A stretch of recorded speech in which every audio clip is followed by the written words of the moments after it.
Hello spice বক্সে স্বাগত জানাই।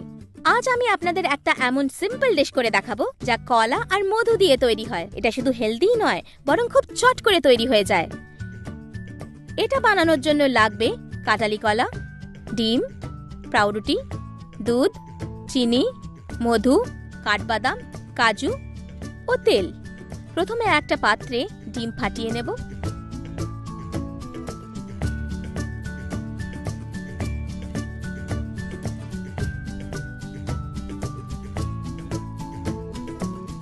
এবার তাতে চিনি মেশাবো।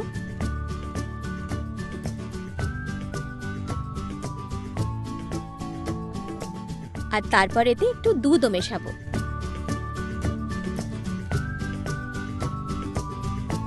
এটাকে ততক্ষণ ফেটাবো যতক্ষণ না চিনি গুলে যায়।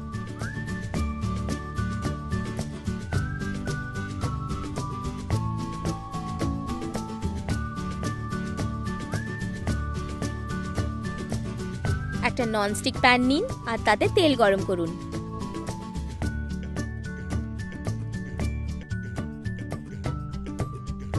যতক্ষণ তেল গরম হচ্ছে কলার খোসা ছাড়িয়ে নিন আর ছোট ছোট টুকরো করে কেটে নিন।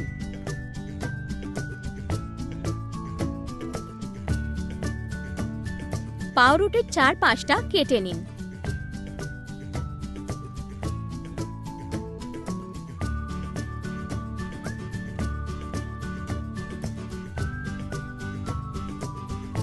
পাউরুটির পিসগুলোকে প্লেটের ওপরে রাখুন আর তার ওপরে কলার টুকরোগুলো বসিয়ে দিন।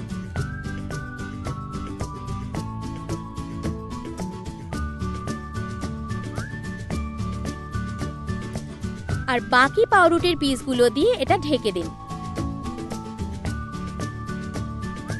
স্যান্ডউইচগুলোকে এই ব্যাটারের মধ্যে ডুবিয়ে নিন আর এগুলোকে প্যানের ওপর রেখে দিন। এটাকে ততক্ষণ সেকুন যতক্ষণ না দু সাইড থেকেই গোল্ডেন ব্রাউন হয়ে যায়। যেমন ভাবে ফ্রেঞ্চ টোস্ট বানানো হয়, এটা যেই তৈরি হয়ে যাবে এটা প্লেটে সার্ভ করে দিন। স্যান্ডউইচগুলোকে ট্রায়াঙ্গুলার শেপে কেটে নিন আর ওপর থেকে মধু ছড়িয়ে দিন। গার্নিশ করার জন্য ওপর থেকে কাঠবাদাম বসিয়ে দেব